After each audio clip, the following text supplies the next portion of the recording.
প্রশ্ন করবেন মোহাম্মদ কালিমুল্লাহ। আসসালামু আলাইকুম ওয়া রাহমাতুল্লাহি ওয়া বারাকাতুহু। শেখ, ওয়ালাইকুম আসসালাম ওয়া রাহমাতুল্লাহি ওয়া বারাকাতুহু। জি শুনছি, বলেন কোথা থেকে বলছেন? শেখ, আমার একটা আমি বাংলাদেশ নাটোর জেলা থেকে বলছি। বলেন। একটা তাকদীরের ব্যাপারে একটা প্রশ্ন ছিল। একটা জনৈক ব্যক্তি উনি ওনার ছেলেকে ডাক্তার, ইঞ্জিনিয়ার কিংবা উকিল এসব পড়াতে চেয়েছিলেন, কিন্তু আসলে এখন দেখা যাচ্ছে সে আসলে ব্যবসায়িক হয়ে গেছে। ওই ব্যক্তির বক্তব্য যে যদি চেষ্টা করা হতো কিংবা দোয়া করা হতো, ভালো করে পড়াশোনা করা হতো, তাহলে উনি ব্যবসায়িক না হয়ে ডাক্তার, ইঞ্জিনিয়ার এগুলা হতো। তো এই ক্ষেত্রে আল্লাহর নির্ধারণ তাকদীর, আমি বলেছি যে হলো নির্ধারণ হয়ে গেছে, সে ব্যবসায়িক হওয়ার জন্য সে এখন ব্যবসায়িক হয়েছে, উনি এটা মানতে চাচ্ছে না। এই ক্ষেত্রে আসলে আকীদাটা কোনটা সঠিক এটা জানতে চাচ্ছি সে। জাযাকাল্লাহু খাইরান, বারাকাল্লাহ। যেটা কোনো কিছু ঘটে যাওয়ার পরে এই কথা বলা যে যদি যথাযথ চেষ্টা হইতো তাহলে এমনটা হইতো, এটা জায়েজ নয়। তো উনি যে কথাটি বলছে এটি না জায়েজ কথা। লাউলা এমনটা করলে এমন হইতো না, এমন করলে এমন হইতো, এই কথা বলা নিষেধ করেছেন রাসূলুল্লাহ সাল্লাল্লাহু আলাইহি ওয়াসাল্লাম।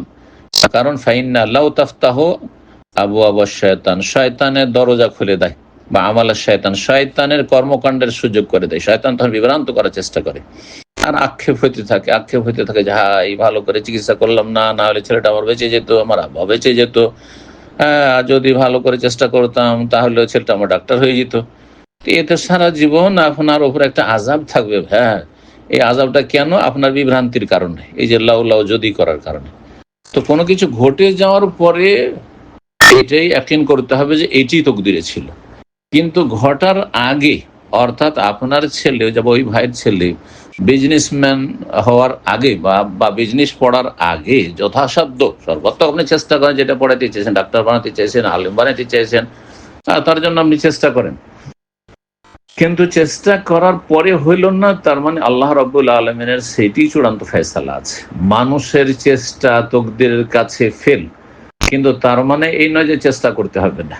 মুজাহাদা আল্লাহ অবশ্যই করতে বলেছেন, দিন দুনিয়ার ভালো কাজে সর্বাত্মক চেষ্টা করবেন, কিন্তু কোনো কিছু ঘটে যাওয়ার পরে এই কথা বলবেন না যে আমরা মনে হয় এইভাবে চেষ্টা করিনি সেই জন্য এটা হয়নি। না, মোটেই না, ওনার কথাটি ভুল। জি, বারাকাল্লাহু ফিক। প্রশ্ন করবেন জাকির আহমেদ।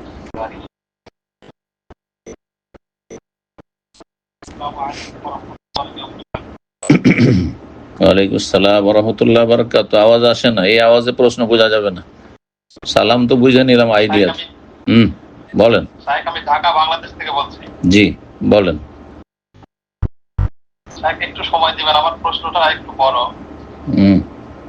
আমাদের দেশে সাম্প্রতিক সময়ে অনলাইনে কেনা বেচা বেশ জনপ্রিয়তা লাভ করছে, আর এই জনপ্রিয়তার পেছনে অন্যতম কারণ হচ্ছে ক্রেতাদের লটারির মাধ্যমে পুরস্কার প্রদান করা। এখন এই বিভিন্ন ধরনের পণ্য কিনে লটারির মাধ্যমে লাখ লাখ টাকা পুরস্কার পাওয়ার আশায় অনেক ক্রেতাই এই পণ্য ক্রয় করলেও অধিকাংশ ক্রেতারাই এই লটারিটা জিততে পারে না। এদের ভিতরে আবার বেশ কিছু অনলাইন ব্যবসায়ী তাদের প্রতিষ্ঠানের নামও আরবি রাখায় সাধারণ মুসলমানদের মাঝে এ ধরনের ব্যবসা সম্পর্কে তেমন কোনো সন্দেহ হয় না। এমন অবস্থায় এ ধরনের ব্যবসা সম্পর্কে এরা প্রতারক, এরা কি হবে? একদল উলামায়ে কেরাম বলছেন যে যেই ব্যবসায়ী লটারি আছে, একটা গাড়ি ছেড়েছে, আমাদের 100 রিয়ালের আপনার সামান খরিদ করলে একটা গাড়িতে তো একটা তুমি কুপন পাবে, 2টা কুপন পাবে, এই পাবে সেই পাবে, এটি জুয়া, জায়েজ নয়। একদল উলামায়ে কেরাম বলছেন, বর্তমান যুগে যেহেতু এটি নতুন সমস্যা এই ক্ষেত্রে। আর একদল বলছেন যে যদি আপনার সেই পণ্যগুলির প্রয়োজন রয়েছে, সেই মাল সামানগুলির প্রয়োজন রয়েছে, সে প্রয়োজনের তাগিদে কিনছেন, আপনি তার সাথে একটা কুপন পেয়ে গেলেন, তাহলে জায়েজ। তাহলে এমনিতে শুধু আমি এতে অংশ নেওয়ার জন্য আমার মাল সামানের তেমন কোনো প্রয়োজন নাই, কিন্তু নিয়েই নি, কারণ হতে পারে যে একটা মার্সিডিজ গাড়ি পেয়ে যাব, একটা এই পেয়ে যাব, সেই পেয়ে যাব, তাহলে হারাম এটি জুয়া, এতে নিঃসন্দেহে, এতে কোনো সন্দেহ নেই। জি, সতর্কতামূলক এইসব থেকে বেঁচে থাকবে। এসব থেকে বেঁচে থাকবেন। আমরা আলহামদুলিল্লাহ করি না। এখানে বিভিন্ন মল, সুপার মার্কেট, বড় বড় যেগুলো দোকানপাট রয়েছে সেগুলিতে এরকম কিছু থাকে, আমরা এসবে যাই না। হ্যাঁ, সে মাল সামানের প্রয়োজন আছে, কিনতে গেছে, তারপরে কেউ কুপন দিয়ে দিচ্ছে, হতে পারে জায়েজ ইখতিলাফি মাসলার ক্ষেত্রে। আল্লাহ তাআলা আলাম। জি, প্রশ্ন করবেন মনিরুল ইসলাম।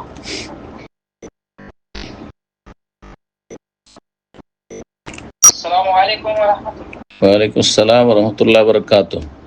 জি, কেমন আছেন? আলহামদুলিল্লাহ। কোথা থেকে?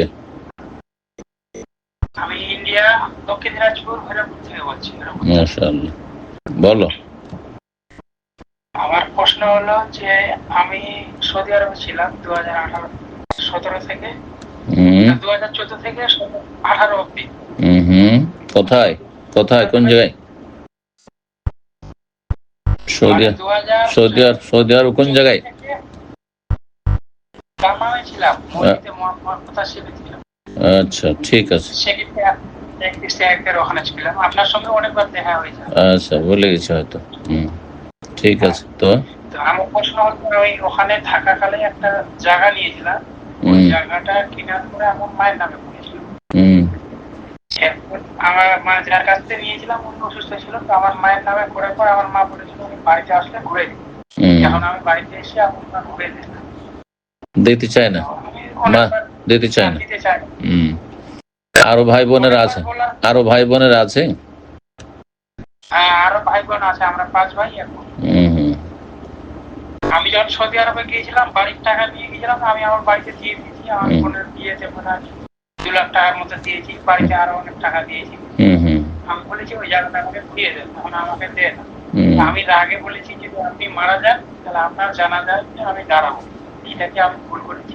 জানাজাতে জানাবো? হ্যাঁ, যে লোকজনকে জানাবো আমাকে আগে ওই জায়গাটা ঘুরিয়ে দিবে, তারপর আমি মাটি দিতে দেবো, এটা আমি বলেছি আর কি। মানে আগে বলে এটাকে আমি গুনাহ করেছি।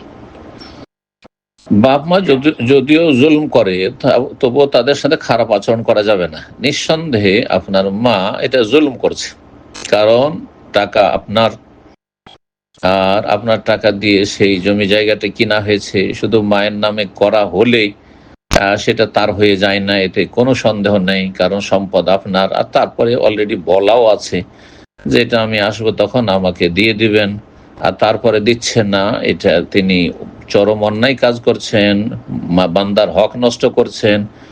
আর কিয়ামতের দিনে হাসর মাঠে আল্লাহর কাছে ফেঁসে যাবেন, আর বান্দার হক সেই দিন আদায় করতে হবে নেকি দিয়ে, যদি মাফ না করেন মাকে।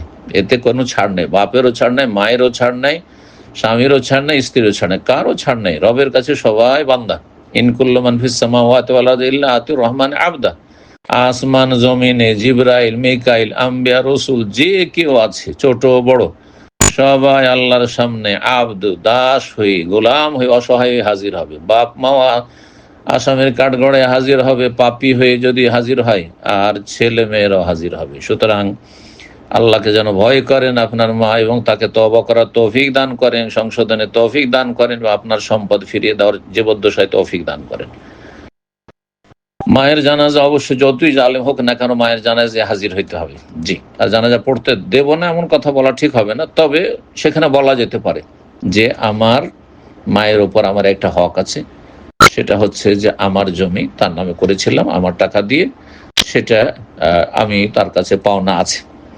আর পাওনা নিয়ে কেউ যদি মারা যায় তাহলে শহীদ হলে আল্লাহ মাফ করবেন না। ইউগফারু লিশ-শাহিদ কুল্লু যামবিন ইল্লা আদ-দাইন। শহীদের সমস্ত গুনাহ মাফ হয়ে যাবে, কিন্তু ঋণের গুনাহ, মানুষের হকের গুনাহ মাফ হবে না। সুতরাং সেখানে আপনি অন্যান্য যারা পাওনাদার যেমন দাবি করতে পারে, আপনি দাবি করতে পারেন যে আমার মায়ের যে জায়গাটি আমার টাকা দিয়ে কেনা হয়েছে আমার মায়ের নামে আছে, সেটা আমি ফিরিয়ে চাই, সেই দাবিটা আমি ছাড়বো না। তাহলে সেটা ন্যায্য অধিকার, কিন্তু তার জানাজায় হাজির হতে হবে। সমাজের লোকেরা যদি সেখানে ইনসাফ বিচার করে তাহলে আল্লাহ তাদের ভালো করুন, হ্যাঁ, তারা নেকি পাবে। আর যদি না করে, আপনি মাফ না করেন মাকে, তো কিয়ামতের দিনে ফাঁসবে।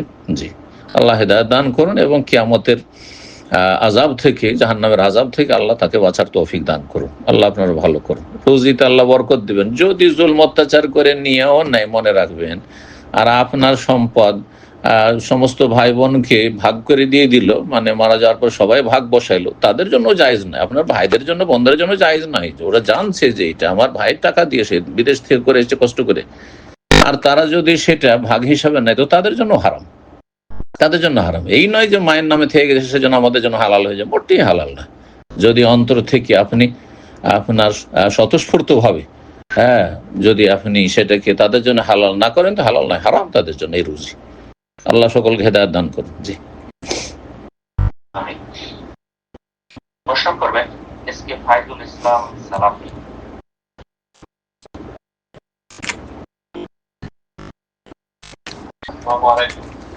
আসসালামু রহমতুল্লাহ বারাকাতুহু। জি কেমন আছেন? জি আলহামদুলিল্লাহ। কোথায় বলছেন?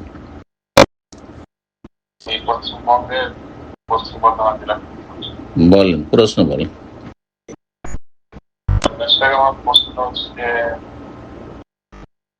যখন আমি আগে যখন এই গেম আর এসব খেলতাম, জোরে জোরে বলেন, ক্লিয়ার কথাবার্তা নাই, জোরে বলেন, কিছু স্পষ্ট বলেন। অতীতে যখন আমি গেম গেম খেলতাম বা কোনো ভিডিও শেয়ার করেছি, মেলোডিক ভিডিও শেয়ার করেছি, কোনো গানের বা মিউজিকের লাইক শেয়ার করেছি, সেগুলো আমার তো ওগুলো লাইক করা আছে, সেগুলোকে আমি আমার খুঁজে বার করে ওগুলোকে আনলাইক করবো, এগুলো তো আমার সঙ্গে চাই আমার তো ওগুলো চলতে থাকবে। আমি এখন কি করবো? যে অ্যাকাউন্টটাতে আপনার ফেসবুকে এগুলো করেছেন নাকি? হ্যাঁ, যেই ইউটিউব চ্যানেলে অথবা ফেসবুক আপনার অ্যাকাউন্টে এই নাজায়েজ কাজগুলি শেয়ার করেছেন অথবা লাইক দিয়েছেন, সেই অ্যাকাউন্টটা একেবারে বন্ধ করে দেন, ঝামেলা শেষ।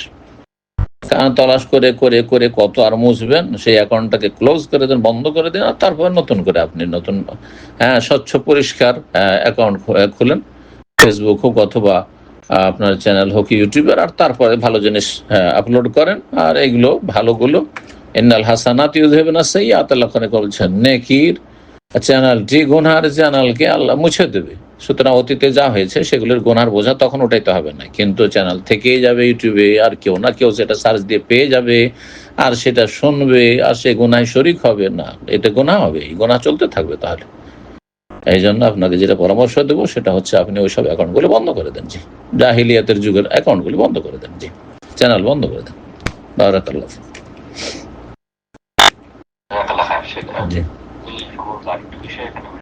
কি নিজস্ব চ্যানেল না, অন্যদের চ্যানেল ও অন্যদের চ্যানেল লাইক করেছে, এগুলো সামান্য বিষয়, শুধু লাইক টাইক করে থাকে তো আল্লাহ মাফ করে। কিন্তু যখন ওটা ধরেন লাইকের বিষয়টি তুলনামূলক হালকা, হয়তো সগীরা কবিরা বলা যাবে না, একমাত্র একেবারে নোংরামি কোনো অশ্লীলতায় যদি লাইক করে থাকে, যথাসাধ্য ফাত্তাকুল্লাহ মাস্তাতা, যথাসাধ্য আল্লাহকে ভয় করবে, সেই ক্ষেত্রে পারলে করবে, সেগুলিকে মানে মুছে দেওয়ার চেষ্টা করবে, কিন্তু জরুরি নয় সেগুলো।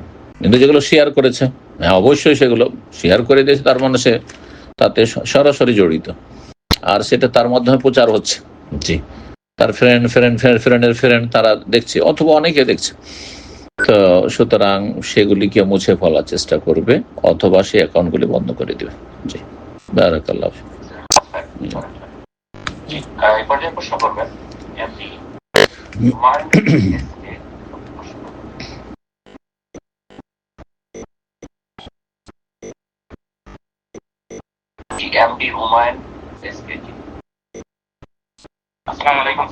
ওয়ালাইকুম আসসালাম রহমতুল্লাহ বারাকাতুহু। একটা জানা ছিল যে আমার আব্বার নামে একটা এলআইসি করা আছে, তো যে টাকাটা ডেথ ক্লেমের একটা টাকা পাবো অ্যামাউন্ট, এটা তো ওই টাকাটা আমি যেটা আসল যেটা টাকা সেটা আমি নিতে পারবো কিনা, আর বাকি যে টাকাটা এটা আমার একটা আত্মীয় ঋণগ্রস্ত আছে, তাকে হেল্প করা যাবে কিনা, আর যদি না যায় সেই টাকাটা কিভাবে ইউজ করবো সেটা একটু যদি জানাতে। আত্মীয় যে ঋণগ্রস্ত আছে, কিসের জন্য ঋণ হয়েছে?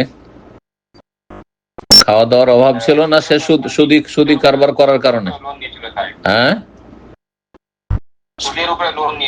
না, তাহলে তাকে দেওয়া যাবে না, তাকে গুনাহের কাজে সহযোগিতা করা যাবে না।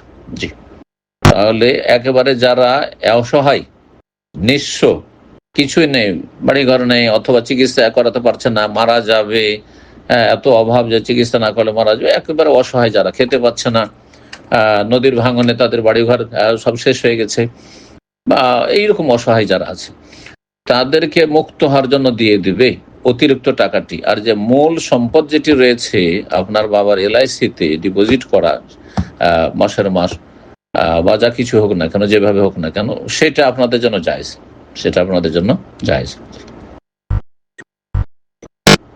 কোন ব্যক্তিকে হারাম থেকে সে তওবা করে ফিরে আসে তাহলে মুক্ত করার জন্য দেওয়া যেতে পারে, কিন্তু সেই লোক লোন নিয়েছে সুদের ওপর, একটু হারাম খেয়েছে, আর তারপরে এই লোকের যদি এত হালকাতে তার এই ঋণ মুক্ত সে হয়ে যায়, তাহলে আবার এই সুদি কারবার শুরু করবে, তাহলে মোটেই সহযোগিতা তার সাথে জায়েজ না, যতই নিকট আত্মীয় হোক না কেন। বারাকাল্লাহ ফিক। প্রশ্ন করলেন আমার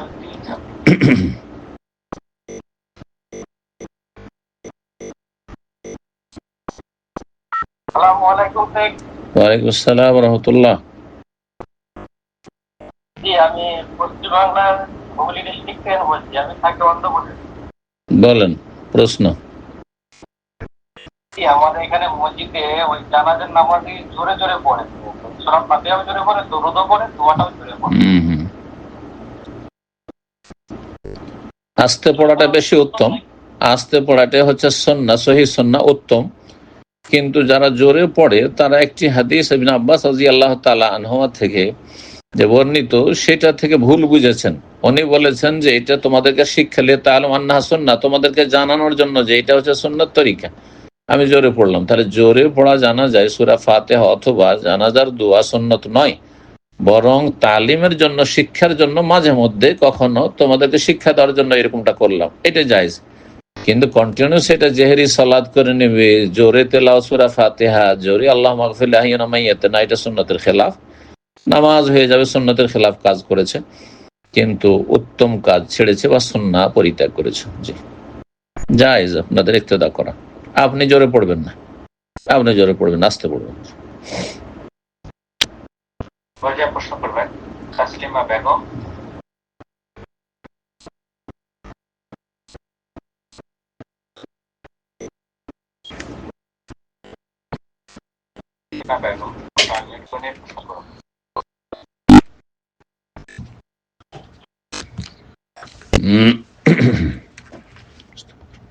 প্রশ্ন করবেন ডিনা, আপনি ফোন আনমিউট করে নিন, প্রশ্ন করুন। আসসালামু আলাইকুম ওয়া রাহমাতুল্লাহি ওয়া বারাকাতুহু। শেখ ওয়ালাইকুম আসসালাম ওয়া রাহমাতুল্লাহি ওয়া বারাকাতুহু। বলেন প্রশ্ন। আমি লন্ডন থেকে বলছি। বলেন।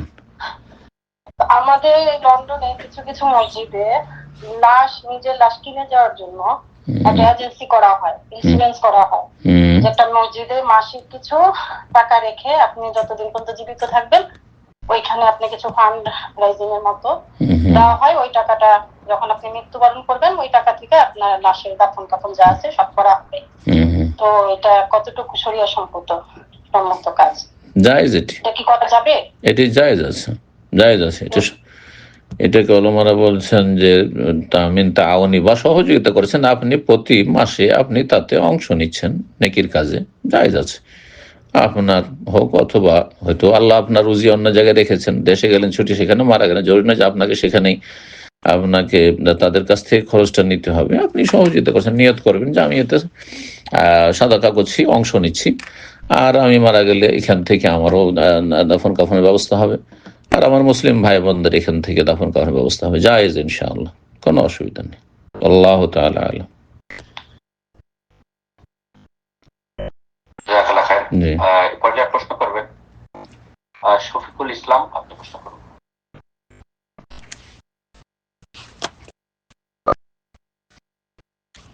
শফিকুল ইসলাম, জি।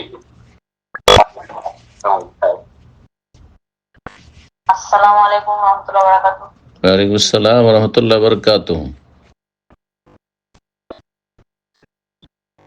জি, তাসলিমা বেগম, আপনার ফোনটা মনে হয় আপনি আনমিউট করেছিলেন, আপনাকে মিউট করা হয়েছে। তো একজন প্রশ্ন করেন, তাসলিমা বেগমকে সুযোগ করে দিই এই মুহূর্তে। তো শফিকুল ইসলাম, আপনি একটু সময় দিবেন ইনশাআল্লাহ, এরপরে আপনাকে সুযোগ করে দিচ্ছি। তাসলিমা বেগম, প্রশ্ন করুন। আসসালামু আলাইকুম রহমতুল্লাহ বারাকাতুহু। ওয়ালাইকুম আসসালাম রহমতুল্লাহ বরকাত। বলেন, প্রশ্ন বলেন, কোথা থেকে বলছেন? আমি বর্ধমান জেলা থেকে বলছি। বলেন। আমি আপনার 3 বছর ধরে সবকিছু ভিডিও গুলো দেখছি, দেখে দেখে অনেক উপকৃত হয়েছি, কিন্তু এই ফরজ নামাজের পর পর যে জিকির আজকার গুলো আছে ওগুলো আপনি বলেন শুনে সেরকম পারছি না বলতে। যদি লেখা কিছু পেতাম তাহলে ভালো হতো। আর লেখা কিছু দোয়ার বই আছে, যদি অনলাইনে কেউ আপনাকে বের করে দিতে পারে পিডিএফ, তাহলে ওখানে পেয়ে যাবেন হিসনুল মুসলিম, অথবা এরকম জিকির আজকারের আরো বেশ কিছু কিতাব রয়েছে। বর্ধমানে যখন বাড়ি, তো বর্ধমানে শেখ আব্দুল হামিদ ফাইজির একটি দোয়া জিকির এর কিতাব রয়েছে, সেখানেও পেয়ে যাবেন, সে বইটি পেয়ে যাবেন হয়তো কলকাতায় বা বর্ধমানে খোঁজ করলে। জি, এক কথায় দোয়া জিকিরের বাংলাতে বেশ কিছু বই আছে, সে বইগুলো আপনি হার্ড কপি কিনে নিতে পারেন, আবার অনলাইনে আপনি পিডিএফ তলাশ করতে পারেন কাউকে দিয়ে। ইনশাআল্লাহ, আল্লাহ সহজ করুন ইনশাআল্লাহ। জি, ইনশাআল্লাহ। এখন যা প্রশ্ন করবেন শফিকুল ইসলাম, জি আপনার ফোনটা আনমিউট করে নিন, প্রশ্ন করুন। আসসালামু আলাইকুম। ওয়ালাইকুম আসসালাম রহমতুল্লাহ বারাকাতুহু। জি, আসাম থেকে বলছি। জি বলেন। আসাম? আসাম থেকে? হ্যাঁ, জি বলেন। আমার প্রশ্নটা ছিল, আমার ভাই কথা করতে বলেছে। জোরে বলেন, কেউ বলুক সমস্যা না, আপনি জোরে বলেন।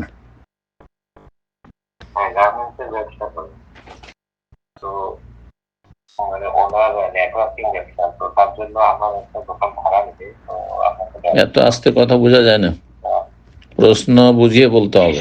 শফিকুল ইসলাম ব্রাদার, আপনার ফোনটা আসলে এত মাইকটা দূরে আছে, অথবা আপনি আস্তে কথা বলছেন, একটু জোরে বলুন, সে আপনার প্রশ্নগুলো বুঝতে পারছেন না। তো আমার গার্মেন্টস সম্পর্কে, আমার গার্মেন্টস কাপড়ের ব্যবসা, একটা নেটওয়ার্কিং ব্যবসা, একটা ডাউনলাইন থাকবে, তো সেটা ব্যবসা কি কতটুকু মানে হালাল হবে? নেটওয়ার্কিং ব্যবসা। ইকরাম ভাই, ওনার প্রশ্নটা অনেক কথাগুলো একটু স্পষ্ট করে বলছেন, আপনি বুঝে থাকলে আমাকে একটু এক্সপ্লেন করেন। আমি আসলে সেটা স্পষ্ট আমার কাছে, আমি সম্ভবত গার্মেন্টস এর কোনো ব্যবসা সম্পর্কে এবং নেটওয়ার্কিং সম্পর্কে জিজ্ঞাসা করতেছেন, সেটা কতটুকু বৈধ হবে। কিন্তু আমার তো প্রশ্ন না বুঝলে উত্তর কেমন করে দেবো? গার্মেন্টস এর ব্যবসা আসল হচ্ছে যে গার্মেন্টস এর ব্যবসা যায় যে এখন নেটওয়ার্কিং এ কি সমস্যা আছে না আছে এত ডিটেলস এভাবে হাওয়াতে হয়? কোন আলেমের কাছে সরাসরি জিজ্ঞেস করবেন, আর লিখিত প্রশ্ন পাঠিয়ে দেবে। লিখিত প্রশ্ন আপনাকে পাঠিয়ে দেবেন, এতে আপনার এই যে পেজ আছে তৌহিদের ডাক পেজ, আপনার পাঠিয়ে দেবেন, উত্তর দিয়ে দেবেন ইনশাআল্লাহ। বারাকাল্লাহ। চিন্তা ভাবনা করে, ওনার কথা বোঝা যাচ্ছে না, আর এইভাবে হয় না উত্তর আসলে হালাল হারামের। জি, অনেক সময় হয়ে গেল, জি মনে হয় এখানে শেষ করা যাক। আর ঠিক শেষ করবো।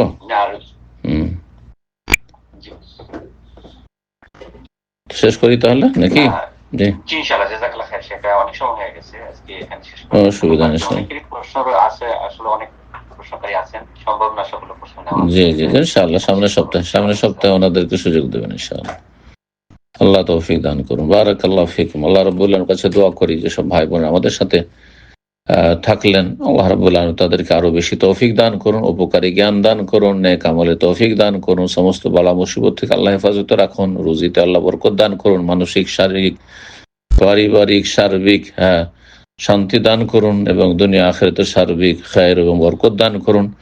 আল্লাহ রাব্বুল আলামিন সমস্ত ফিতনা ফাসাদ থেকে বাঁচিয়ে রাখুন, ঈমানের হেফাজতের সাথে রবের কাছে আমাদের যাওয়ার তৌফিক দান করুন, শেষ অবস্থা আমাদের ভালো করুন। ও সাল্লাল্লাহু সাল্লাম আলা নবিয়িনা মুহাম্মদ ওয়া আলা আলিহি ওয়া সাহবিহি আজমাইন।